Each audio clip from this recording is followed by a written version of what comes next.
susidaryti įspūdį, tai, sakykime, toks kažkoks kaip Hitleris, ne?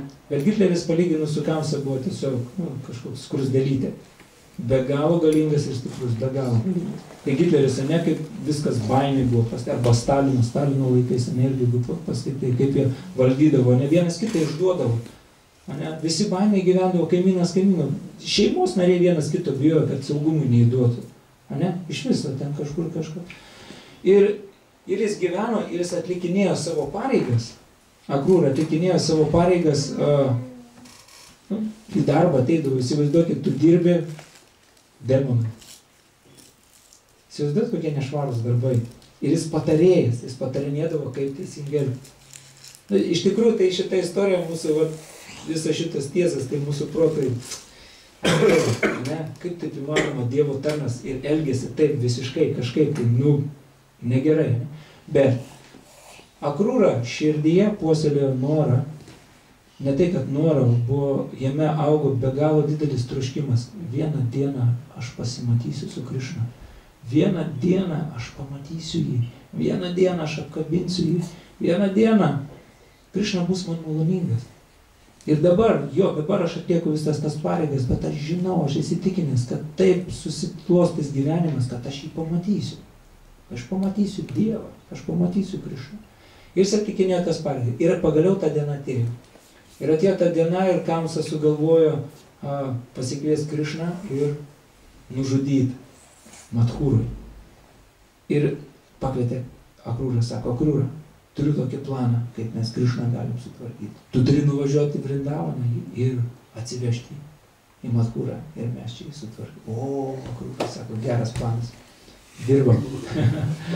Ir jo širdį iškart pabudo. Visai neužilgo, pagaliau aš pamatysiu Krišną. Ir įsėdo į aukso karietą ir pradėjo važiuoti. Ir širdis jo džiaugiasi ir gal pagaliau atėjo ta diena, pagaliau atėjo ta diena. Ir jam bevažiuojant, jis ten aprašo jo meditaciją. Jis pradėjo galvoti apie Krišną, pradėjo galvoti apie jo lotoso pėdas. Aišku, žmonėms, kurie tik kažką tai girdi apie dvasinę kultūrą, išgirsit labai dažnai bus kalba apie lotoso pėdas. Pėdos.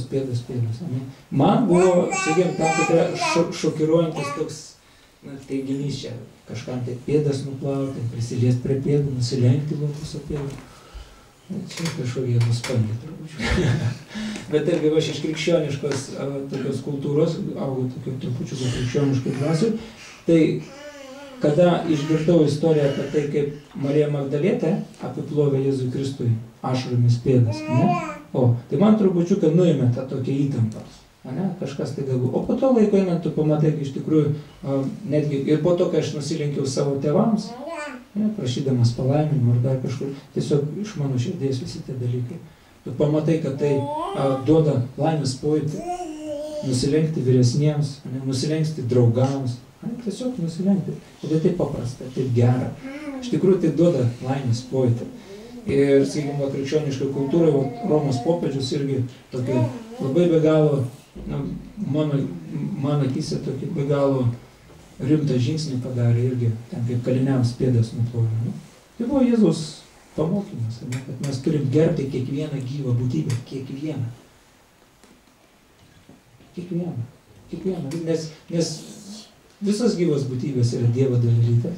Ir jeigu mūsų širdį auga meilė Dievui, tai mes pradedame mylėti ir gerbti kiekvieną gyvą būtybę. Tai va, tai Kamsa jisai, šitą Akrūrą, jis važiavo ir jis pradėjo medituoti viešpaties lotoso pėdas. Ir jam bemedituojant jis pamatė, kad nuo viešpaties lotoso pėdų nagų sklinda šviesa. Ir ta šviesa, jinai tokia spindinti, kad jis tiesiog pajuto tokią ramybę, tokį džiaugsmą, tokią laimę. Viduj dingo baimės, bet kokios. Ir Sačinandas Svami sako, kad dabar mes dainuosim kirtaną, sako, ir vat, pabandykit, sako, pamedituoti Krišnos lotoso pėdas. Bet tai ten, nežinai, kaip šitą medituoti, ir taip, ten bandai. Na, kas iš tikrųjų vyresniau yra, tai jau žino, kaip tai daryti, kaip medituoti pėdas. pėdos tai dar čia ne taip aukštai, po to yra dar aukštesni dalykai, aukštesni lygiai. Tos meditacijos. Ir Sačinandas Svamis tai buvo toks labai įspūdingas kirtanas. Ir iš tikrųjų, tai va tą dvasinę erdvę pamatyti įmanoma tik tai tyra atsidavusi dėka. Tyras atsidavęs, jisai paima langą ir atidaro. Ir sako, štai va pasižiūrėkit. Jūs dabar matot dvasinį pasaulį. Ir duoda akimirkai kažką. Čia pamatyti. O duoda atsimerkti, žiūrėti. Kažkas kažką tai kažkaip įvairiai mato tam. Tai aš iškart nubėgu, aš pats asmeniškai nieko nematau, tai aš iškart bėgu, čia sako medituoti, ir kaip čia medituoti, ką čia medituoti, kokias pėdas čia į Krišnos, ar į dievybės medituoti, ar ten. Sako, į Krišnos pėdas, ar į Purušą, aš nubėgu, protas neramus, aš nežinau, kaip čia. Atrodo, vien tik kartu ir klausai, o čia dabar sako, va taip medituoti. Sako, jau Krišnos pėdas. Sakau, tai kaip, tai čia labai aukštas lygis, kad jau Dievą pamatyčiau. Labai aukštas lygis. Aš sako, tai ant Krišnos lotoso pėdų ten daugybė ženklų ir kartu ir medituoja tų ženklus. Sako, per vieną ratą gali kelis kartus apeiti. Kažką naujo sužinojau, dvasinė praktika. Na, čia vyresniem. Kažkam gal įdomu, kažkas jau tai gal bandė. Tai aš tiesiog perdaviau, tai ką aš išgirdau ir ką pamačiau kol kas, tai man buvo tai nauja patirtis. Bet, sakykim, tas pojūtis, kuris nuvilnijo tam susirinkime, tai buvo kažkokia labai ypatinga patirtis.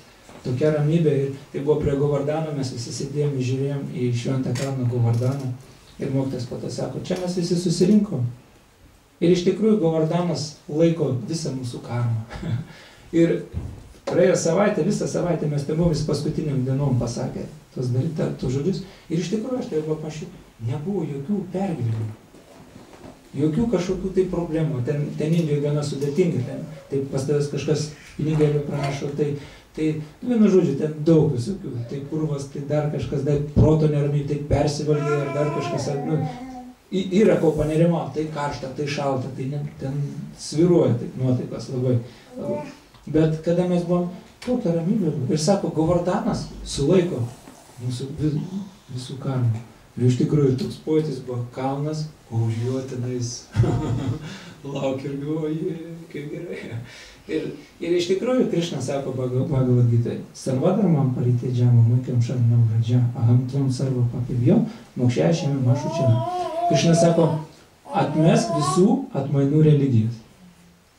Ir tiesiog atsiduok man. Ir jis sako, aš išgelbėsiu tave nuo to veikia už visos nuodėmes. Jeigu žinot, kad veikia karmos dėsnis, neišvengsim nei gerų, nei blogų darbų pasiekmių. Atrodo, kad gerus darbus darau, tai čia labai gerai man bus gyvenime. Nebus gerai. Jūs būsit priversti, mes būsim priversti tenkintis, net jeigu ir nenoriu. Taip aplinkybės susidarys, jūs būsit priversti tenkintis.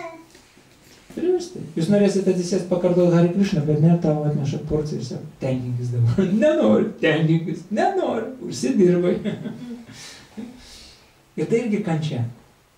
Tai, kad tu pajauti aukštesnį skonį ir tu galvoji, kaip gera būti su Dievu, su šventu vardu. Aš negaliu pasakyti su Dievu taip, kaip, kaip jūs matau, aš niekada jo nemačiau, taip. Ir mes šiandien kalbėjom rytinį paskaitoj, kad žmonėm net sunku patikėti, kad yra Dievas, o ką kalbėti apie matymą. O iš vis ar kažkas matė Dievą. Ar tai nepalieka vien tik tai, kaip sakyti, parašyta, kažkas perskaitė, kitam papasako, dar kitas dar kažkur papasako. Bet realiai patikėti tuo dalyku gali tik tas žmogus, kuris pajuto Dievą savo gyvenimą. Jis pajuto, kad kažkokia aukštesnė ranka kontroliuoja jo gyvenimą. Gali tam tikriems įvykiams duoti paskatinimą, tam tikrus įvykius sustabdyti. Ir jeigu mato, kad ne pats kontroliuoja, kad kažkokie aukštesni dėsniai, kažkokia asmenybė. Ir jeigu jis meldžiasi ir gauna atsaką, mato, kad tai gyvas procesas, tada jis gali patikėti, kad jo kažkas matė Dievą. Taip, tada sakyti. Tu matė? Gal matė. Kas ten yra? Ką tu ten matė? Gudrus tavo žvilgsnis. Ir iš tikrųjų pamatyti Dievą yra be galo aukšta pakopa. Yra, sakoma, 8 atsidavimo tarnystės pakopos. Tai yra šratha, pradžioj tikėjimas, ne, vat kaip mes kalbėjom, pradžioj patikėjo, ne. Po to satkusanka, tai yra žmogus, kai patikė, viešpats jam atsiunčia atsidavusi bendrijų. Jis atsiunčia kažkokius tai žmonės, kurie yra pažengę dvasinį sritį ir turi patvirtinimą Dievo buvimą, kai kas gal iš jų net ir matė. Sekanti pakopa yra šitą badžaną kryją, tai yra žmogus jau gerai prisibendravo ir jisai suprato, aš noriu užsiimti dvasinę praktiką, aš noriu pradėti rimtai praktikuoti. Na, Dievo draugų, sakykime, Krišnos draugų gali būti bet kas, ne? Bet jau rimtai praktikai atsidėti, rimtam darbui su savo nešvara širdies gali nedaugelis, ne? Tada gauna žmogus išventinimą. Gauna išventinimą, jis priima dvasinį mokytoją, suranda kaip viešpats jam atsiuntė dvasinį mokytoją, ne? Ir prasideda rimta praktika. Ir tada prasideda rimtas valymas. Viešpats iš širdies jam ištraukia, ir dvasinis mokytojas ištraukia purvą ir parodo, štai žiūrėk, čia turi tokią gerybę, čia tokią. Ojei. Ir žmogus gali išsigąsti labai ir pabėgti. Oi ne, kol aš su tai žmonėm nebendravau, aš buvau toks geras žmogus. Man jie nebuvo viso to, bet su jais, čia jie kalti, jų dėka aš toks pasidariau. Iš tikrųjų tai atsitiko taip, kad pašvietė ir pradėjo kilt, oho. Ir jeigu žmogus palieka ant tos ugnies, verda toliau, jis pasiekia pakopą, kuri vadinasi nyšta, pastovumas. Jis nebepalieka savo dvasinių pareigų, kas be nutiktų. Ar jis gerai jaučiasi, ar blogai jaučiasi, ar jis sveikata gera, ar bloga. Jis gauna tokią patirtį, kad kas be būtų, aš vis tiek tarnausiu. Kas be būtų viešpatė, aš vis tiek tarnausiu. Ir kada jis jau į tokią pakopą pakyla, tokį ryžtą įgauna, jis pereina į dar kitą pakopą, kuri vadinasi rūčius, skonis. Ateina beprotiškas skonis, dvasiniai praktikai, švento vardo kartojimai, tarnystė viešpačių, dievybė galima, skonis, to skonis, pasičiapsėti, nes jisai tai dar. Ir sekantis etapas – asaktė. Ir kai asaktė etapas ateina begalinis, labai stiprus prisirišimas prie Krišnos, toks žmogus nieko negali daryti, kas nesusijęs su Dievu. Jis gali susitikti su žmogum, kalbės, galų galiais vis tiek kalbės apie Dievą. Jis negali. Kaip žmogus, sakykime, vaikinas įsimylėjo merginą arba mergina įsimylėjo vaikiną, ne, ir kažką sutinka ir kalba, sako, bet žinai, bet jinai tokia nuostabi, tokias savybės turi, tai, o ką jinai šiandien padarė ten tą, klausyk, tu galėjome ką nors kitą, kad, jo, kalbi, o dar užvakar ką jinai padarė, žinai, suprantat, apie ką kalba, ne? Ir sako, o šitam lygi, Bhakti-Čaitanės Maharajus dabar irgi seminarijos sakė, kad žmogus gauna apreiškimą. Ir tas apreiškimas būna toks trumpas vaizdelis, ne? Bliksnis, jo, kaip tik tas žodis buvo bliksnis. Ir tai reiškia, kad visai neužilgo viešpats man asmeniškai pasirodys. Ir sekanti pakopa yra bhava. Bhava tai reiškia meilė. Meilė pradeda reikšti žmogaus širdį, meilė Dievui. Ir tada jis jau realiai pamato viešpatį, viešpats jam apsireiškia, negali būti ten pakalbėjęs, nežinau, kas ten vyksta. Kol kas man tai labai ten kosminiai tokie lygiai. Tiesiog aš aprašau tai, ką aš girdėjau dabar, pasidalinu. Sekantis etapas – prema. Prema tai yra beprotiška meilė. Sako, kūnas neatlaiko, šitas materialus kūnas neatlaiko tų pojūčių, tų jausmų. Ir šitam lygiai žmogus įeina į viešpatės žaidimus. Tie žaidimai tiesiog yra apreikšti. Jis juos mato ir jis juose dalyvauja, nors jo kūnas yra čia materialiam pasaulyje. Tai va, tai čia labai aukšti lygiai. Tai dabar aš pamiršau, kur aš baigiau tenais. Kažkur tai su Akrūra. Vienu žodžiu, jis pradėjo medituoti į lotoso pėdas, ne? Ir jis pajuto didelį džiaugsmą. Ir jam bevažiuojant pamatė Krišnos lotoso pėdų atspaudą dulkės. Jis jas iš karto atpažino, tai kad viešpaties lotoso pėdos ten yra ženklai. Ten yra skėtis, ten yra rūmai, ane yra dramblio. Vienu žodžiu, daug labai ženklų, ane? Ir jis pamatė, jis jas atpažino. Ir jam iš akių prapliupo ašaros, jis nušoko nuo to vežimo, jisai panėrė į tas dulkes, pradėjo maudytis tenėjose. Gal ne taip, jis patyrė ekstazę. Ir Sako, lygiai taip pat, kai mes atvažiuojame į Vrindavaną, Sačinandas Svami, sako, mes turim įsimaudyti dulkėse. Tose dulkėse. Mes turim išsivolioti Vrindavano dulkėse. Ir aš be galo iš visos širdies linkiu jums, kai tik tai pasitaikys galimybė, tiek daug bus įvairiausių išoriškų trukdžių, vidinių trukdžių, ne, tu nepasiruošęs ten, arba tu neturi pinigų, arba ten tas, arba anas. Visą tai tiesiog kažkokiu būdu reikia nugalėti ir šauti Vrindavaną, kaip tai įmanoma greičiau. Ir kai nuvažiuosit, jis ten turi nukristi dulkės ir išsimaudyti juos. Ir tai duos labai nektarišką pojūtį, todėl kad iš tikrųjų mes tapatinam save su šito kūnu, mes tapatinam save su kažkokiu tai visuomenės veikėju, su tėvu, mama, su kažkokios pareigos, ne? Ir mūsų sąmonė būtent į tuos materialius lygius kažkur tai išsisklaido. Ir galų gale mes nepatiriam tos vidinės laimės, o vidinė laimė ateina tada, kada mes jaučiamės tokie mažučiukai. Mažučiukai. Krišnos dalelytės. Ir Sačinandas Svamis, jisai sako, yra, čia gal vyresniai supras apie ką kalba, yra vaišnavų kelios kryptis, ne? Ir skirtingos kryptis skirtingai sako, kad yra, ar mes buvom dvasiniam pasaulyje, ar nebuvom.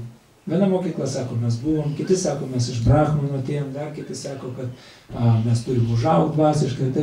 Ir sako, skirtingos tos mokyklos skirtingai sako, bet visos mokyklos, visi šventraščiai skelbia vieną ir tą patį, kad siela yra amžina ir turi amžiną ryšį su Dievu. Ir tas ryšys visada yra, kad siela yra Dievo tarnas. Dživera Svarupa Nitya Krišnadas. Amžinas viešpaties tarnas.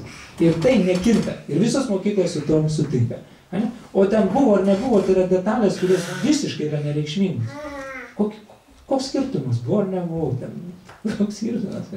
O va tai, kad aš tarnas esu, čia yra esminis dalykas. Ir pasijusti va to tarnu, kada tu su šventiniais, pavyzdžiui, rūbais, įsivoliuoji dulkėse ir tau vienodai šviečia, kaip ką apie žmonės galvos, ne? Kaip aš čia atrodo, atsikeliu, čia toks plėmas nuo dulkių ant galvos. Ir kažkas eina. Ir Vrindavane tai, ne tai, kad pasijuoks iš tavęs, bet taip, net apsidžiaugs, nes jis supranta, kokią tu būseną dabar jauti.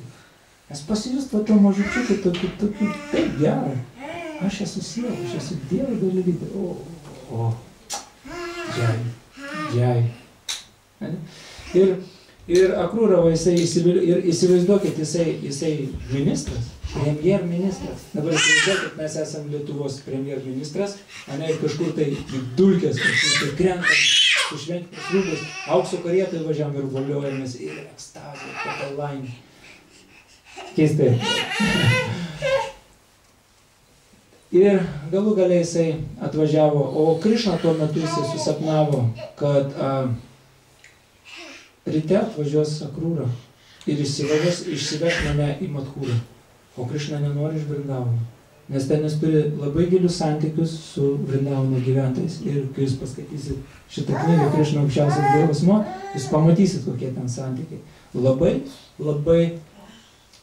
rusai sako, šikarni, tokie labai prašmatnus, labai įvairiapusiški, labai be galo tų santykių daug. Tai nėra tokia, sustingusi meditacija kažkokia.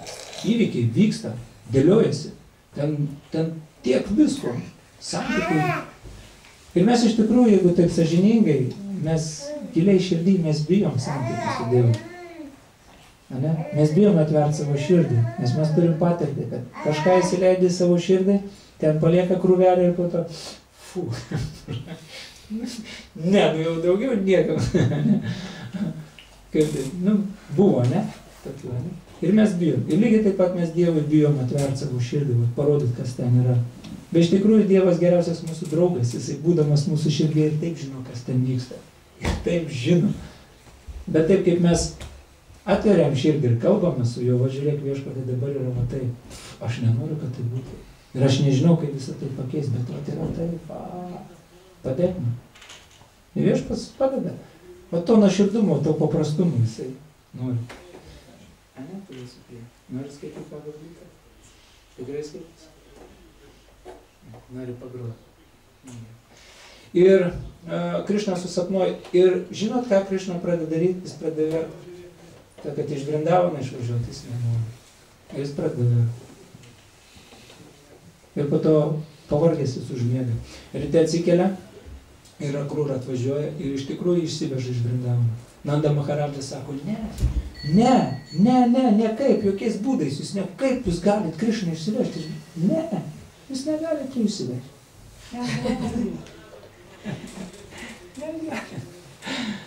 Bet Krišna sako, viskas gerai, viskas gerai. Ir žinot ką? Žinot, kam viskas baigės? Krišna niekur neišvažiavo. Krišna liko Vrindavone. Tai Akrūra pamatė Krišną ar jau Vasudevą? Taip.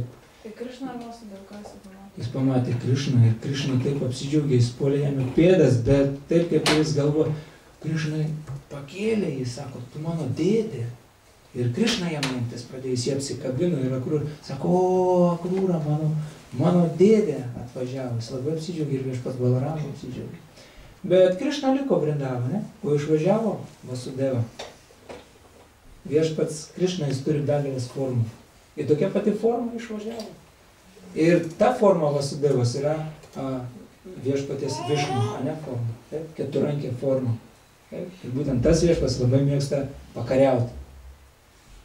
Jis mėgsta pakariauti. Ir viešpatės atsidavusiai, išoriškai atrodo ten kažkokie demonai, ten mūšiai, kautynės, ne, bet iš tikrųjų, jeigu viską pasižiūrėt, vėlgi buvo viskas viešpatės surežisuota. Ne? Viešpačiai kartais tampa nuobodu, jis nori pakariauti. Ir tam tikri jo atsidavusiai priima demonų formas, nes viešpas nenori bendrauti su kažkokiais materialistais. Jie neįdomu bendrauti su tais, kurie nusisukė nuo jo. Bet atsidavusiai matydami viešpatės norą, kad viešpas nori, kad bet ką darys, kad tik patenkinti jo norą. Ir jie netgi priima demonų formas. Dėl to kartais sakoma, kad geriau nustot vertinti žmonės, ne? Ir koncentruotis ne į tai, ką jie daro, ne? Bet tai, kas jie yra iš tikrųjų, kad jie yra dvasinės sielos, Dievo dalelytės. Ir nesuprasi, ką čia, kodėl jis taip elgėsi dabar, šiuo metu, kodėl. Nevertint. O žinot, ką vertint? Vertint savo atsidavimo tarnystę, ant kiek aš atsiduodu viešpačiui. Stebėt, kodėl aš pilnai neatsiduodu, kodėl aš darau tą negerai, kodėl aš nedėmesingai kartu šventus vargus, kodėl aš tą darau blogai, kodėl aš nedėmesingai valgau prasadą, kodėl aš, kaip sako, grūdu, o nepaimu ir ne padėkoju viešpačiui, ačiū viešpačiui, pagalvoju, kad tai viešpats ragavo. Tos dalykus, į save pažiūrėti, vertinti savo atsidavimo tarnybę, bet nesvetimą. Kaip lengva visus kitus ar nepavertinti. Čia tas ta. Ir mes tokiu būdu prarandam laimę. Nes kai tik tai mes medituoti pradedam į kitų žmonių trūkumus, žinot, kas atsitinka? Mes gaunam dovaną. tą patį trūkumą mes gaunam. Jo, ir mes su juo gyvenam. O kas atsitinka tam žmogui, žinot? Apsivalo, jis praranda tą trūkumą ir laimingas, nušokuoja kažkur tai. Tai va, mes irgi gerą darbą padarome.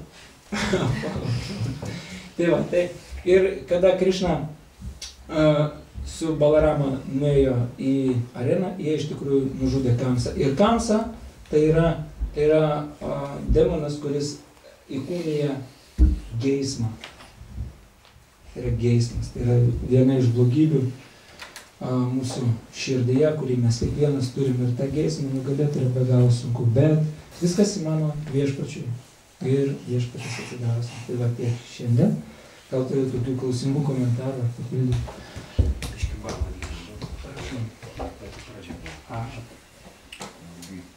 Sudėtinga buvo. Trupučiuką, ne? Nešiai pradėti džiai. Patiko pasakyti. Nori pakalbėti, nu pakalbėti. Sakyk. Va, šie klausimas yra. Dabar tėtis, kad Žmogus gali atrodyti bedievis, bet jeigu jis turi Krišnos sąmonės savybės, jį reikia laikyti sadhana. Bedievis ir Krišnos sąmonės savybės. Kaip čia tas supras dalykas? Gal galėtum paaiškinti? Kertinis žodis gali atrodyti bedievis. Bet jis turi savybės. Ir kodėl mes tų savybių nematom? Mes nematom dėka savo dvasinio aklumo. Jis gali atrodyti bedievis.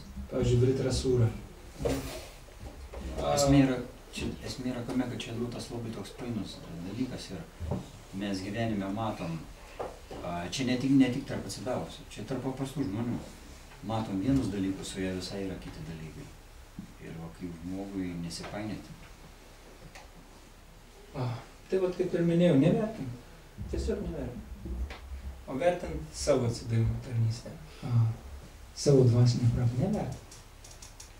Ir Adipuruša Prabhu jisai sako, kad iš tikrųjų Šrimad Bhagavatam yra skirta Paramahamsam. Žinot, kas yra Paramahamsa? Parama tai yra aukščiausia hamsa gulbė. Gulbės viena iš savybių yra tai, kad jinai gali, jeigu į vandenį pilsi pieną, jinai gali pieną išgerti, vanduo pasilieka. Jinai gali atskirti, ištraukti pačią esmę. Ne? Ir dar viena iš Adipuruša Prabhu paklausė, kokia pagrindinėgi Paramahamsų savybė. Tai va ta savybė, kad sako, kad jis padėjo dandą. Ir dvasiniai mokytojai tai yra 4 sanjasos pakopa. Yra būti čia, Bahudaka, Parivražakačara ir Paramahamsa. Paramahamsa paskutinį. Ne, man atrodo paskutinį.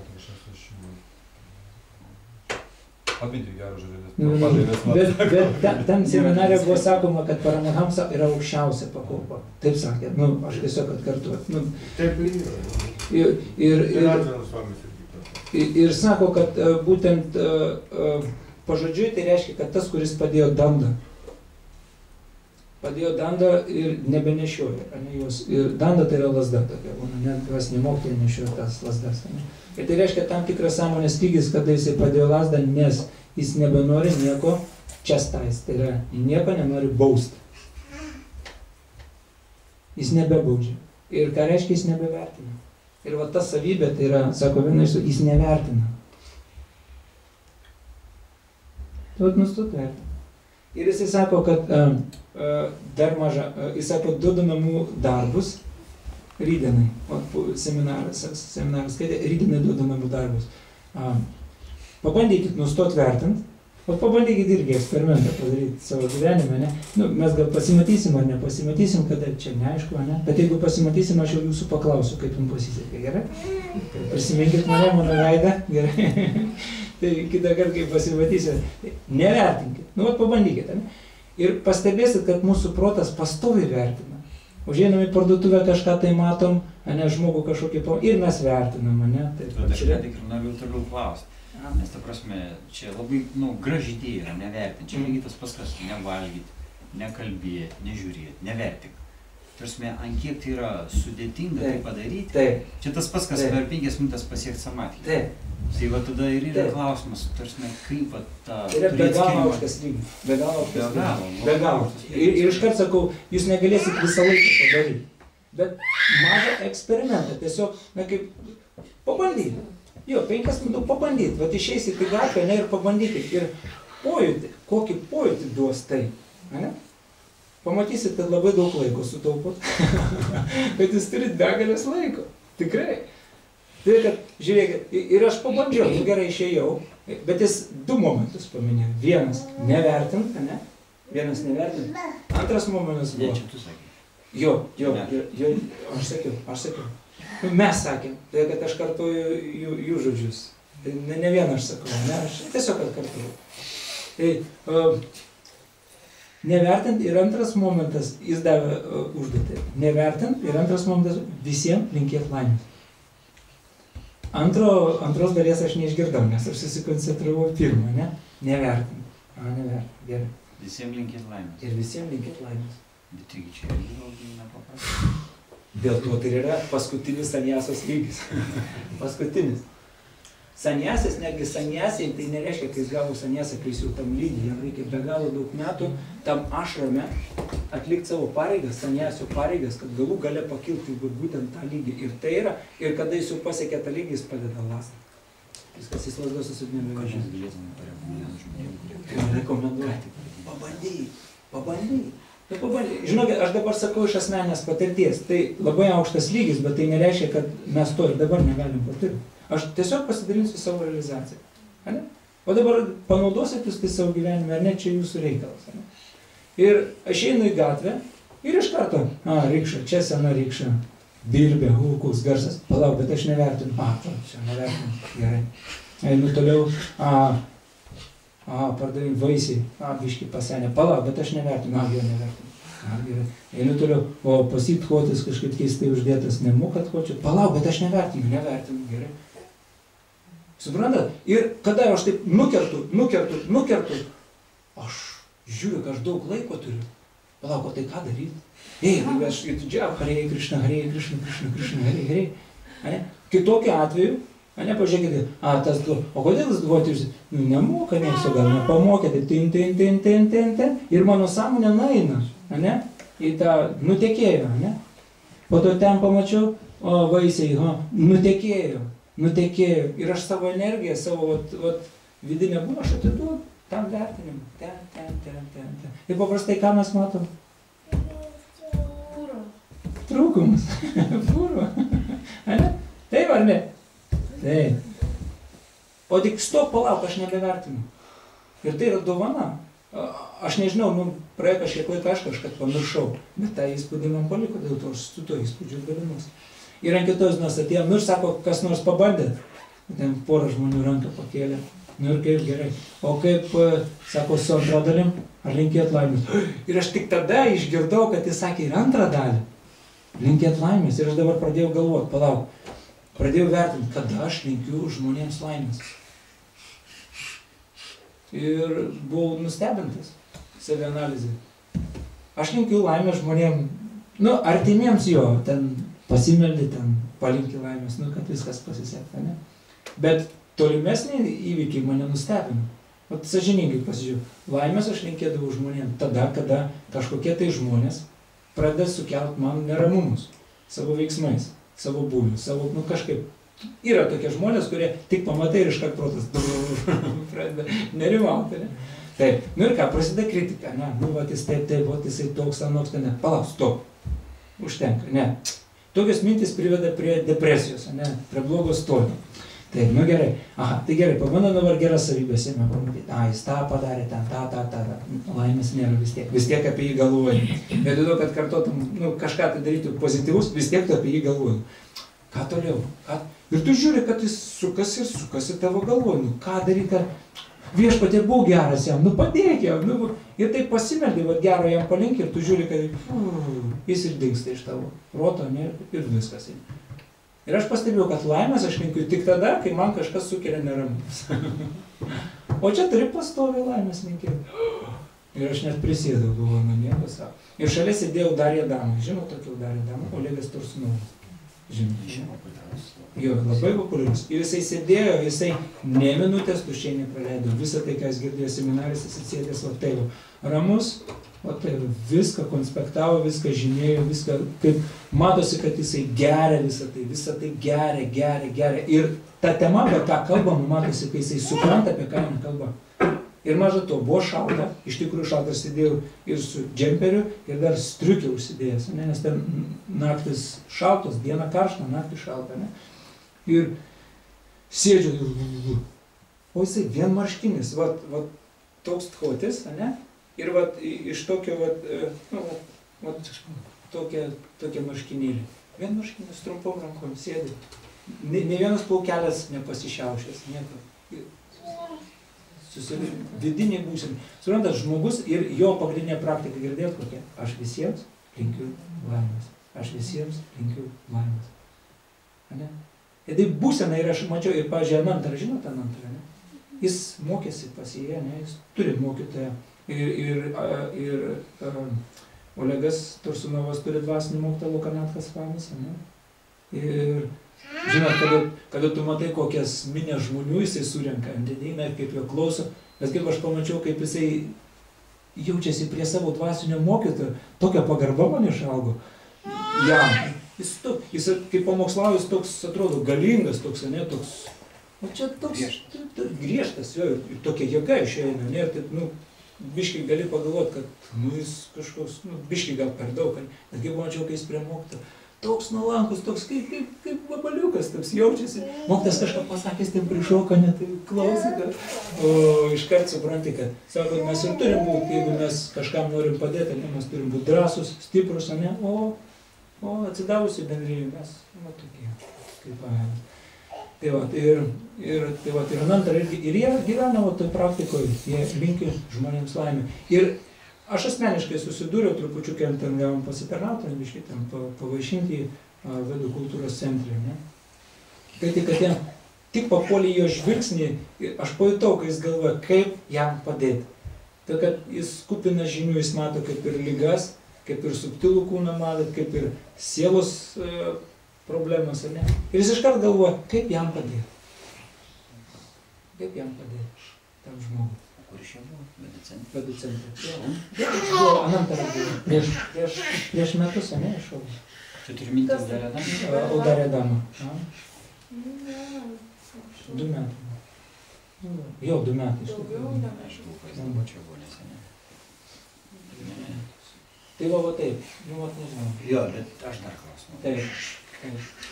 Aš ta prasme, ne tame, kad noriu kažkaip paprieštarauti, bet aš tiesiog noriu suprasti vieną dalyką. Visa ta idėja yra, nu, galbūt tokia graži labai, kad žmonėm gerą linkėti, bet aš galvoju, ar pati praktika mums bus svarbi ir su jausmu, jeigu mes toj praktikoj būtent tai darysim, nes visumoje, nes visumoje bhakti joga, tai yra visai ne tie motyvai. Motyvai iš tikrųjų yra ištisai galvoti apie viešpatį ir jam pasitarnauti. Ir aš galvoju, galbūt čia kaip priedas toks turėtų būti, bet čia nesminiai kažkokie dalykai yra. Aš taip manau. Yra tokia formulė. Mano vardas yra koks? Ką duoda Vaišnavas jau? Tarnystė Vaišnavas, ne? Ką duoda? Kokia pasiekmė yra Vaišnavas jau? Kai du tarnauja atsidavusiems, kas atsitinka? Namarūčiai. Atsiranda skonis švento vardo, kad namarūčiai. Ir kai namarūčiai atsiranda džyva doja, tai yra gailestis gyvam būtybė. Tai va tarnystė atsidavusiems. Tu negali tarnauti, jeigu tu, nu, pozityviai negalvosi, ne? Nu, kažkaip vis taip, tai, o ta formulė, kad, nu... O sako, kas yra Vaišnavas? Geras žmogus. Yra tas, kuris bent vieną kartą ištarė šventą vardą. Tarė Krišna. Ir jis yra Vaišnavas. Yra skirtingi lygiai Vaišnavo, ne? Tai va, tarnaujant jiems, o jeigu tu gero nelinki, nu, gali ta tarnystė būti, bet, nu, kančia neštų per sukandusius dantis, bet tai nėra. Ne, bet aš turiu minti, kad tu apie tai gali nemastyti, nu, lygiai taip pat tu dienos bėgi nemastai apie orą, nes tu, nu, kvėpuoji kas kelias sekundės. Lygiai taip pat nemastai apie maistą, nes tu įpalauži viskas. Tu nemastai apie tam tikrus dalykus. Apie spontaninį jau lygį. Aš nemanau, kad čia spontaninis, prasme, nepykti ant žmonių. Čia nėra jokio spontaniškumo, nepykti ant žmonių. Prasme, tu tiesiog nepyksti. Arinama Prabhu, jūs kažkaip paėmėt ir nurašėt tuos metus, kai jūs buvo 23 metai gal praktikai. Jūs paėmėt ir nurašėt taip, kaip jūs jaučiatės dabar, ne, bet kiek metų jūsų pastangų, kiek darbų, kiek kartojimų, kiek išgyvenimų, kiek ašarų, kiek visko buvo. Ir dabar jūs taip... Supranti, aš tikrai nenoriu niką prieštarauti. Aš tiesiog bandau nuo savį suvokti. Dabar aš vakar pradėjau praktikuoti ir aš bandau tą suprasti, ant kiek žmogui yra sudėtinga galvoti apie kitus gerai. Tai yra labai sunku.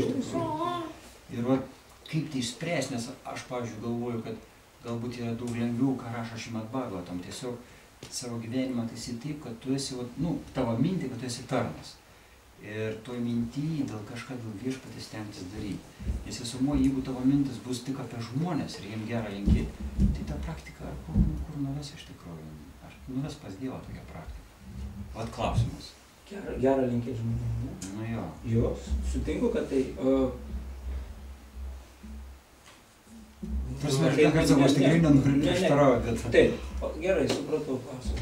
Esmė čia tokia vat analizė, spontanė iš tos serijos. Kas nors galima padėti, aš nežinau. Matau, daug nuves, ypač tada, kai linkės tas, kas žino, kas yra gėris žmonėms, ta prasme, tai iš viso efektyviausias bus.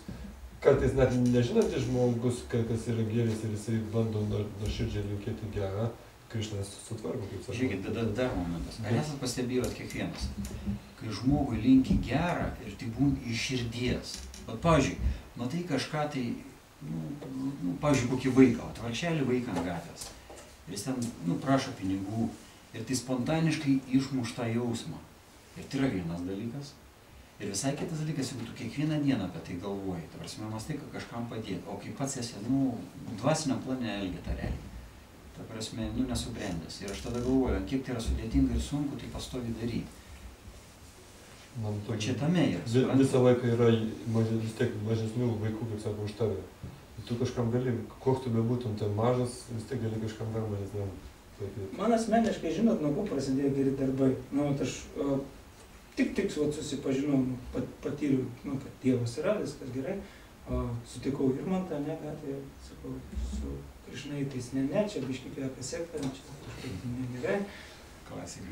Bet jau ilgainiui, tas bendravimas jau užsimezgė, ne?